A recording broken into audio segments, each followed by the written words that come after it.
Breaking news, Janine at Jericho muli na namang nag-date.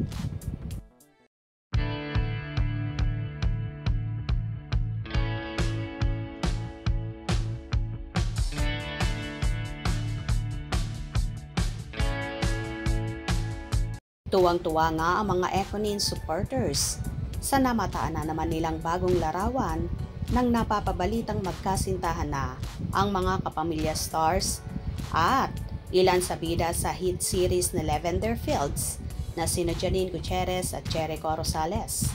Tila nag-date na naman ang Econin sa naturang larawan na yon. Matagal-tagal kasi na hindi namataan si Eco sa serye ng ilang linggo rin na di nakita, kaya naman nung nagbalik siya para mag-taping ay natuwa ang lahat. Lalong higit si Nini na tila magjowa na nga ang peg ng dalawa. Kita naman sa dalaga kung gaano kasaya na muli na naman niyang nakasama ang actor sa taping at araw-araw na nga ulit silang magkikita. Tila sinulit naman ang Econin ng mga panahon at araw na hindi sila magkasama kung saan mukhang nag-date na naman ang Econin. Tila na solo na naman ang aktor ang dalaga.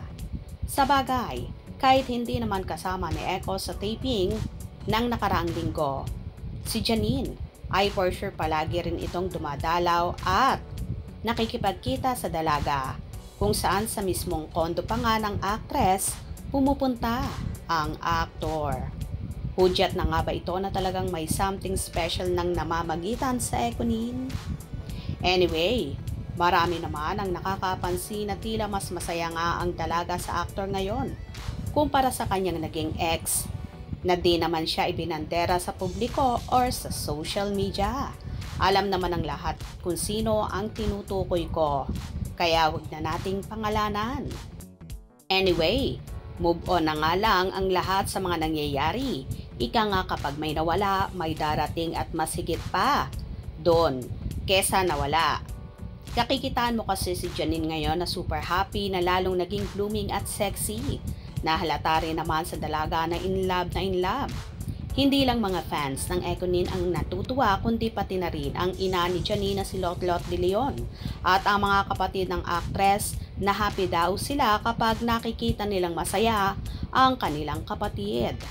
Marami naman ang naniniwala na kung magkakatuluyan ang Econin ay maraming bagay daw silang pagkakasunduan, kung saan swak na swak din daw ang kanilang personality. O diba? Bongga. At mapapasana all ka na lang. Talaga. Kung nagustuhan nyo ang video na ito, comment down below.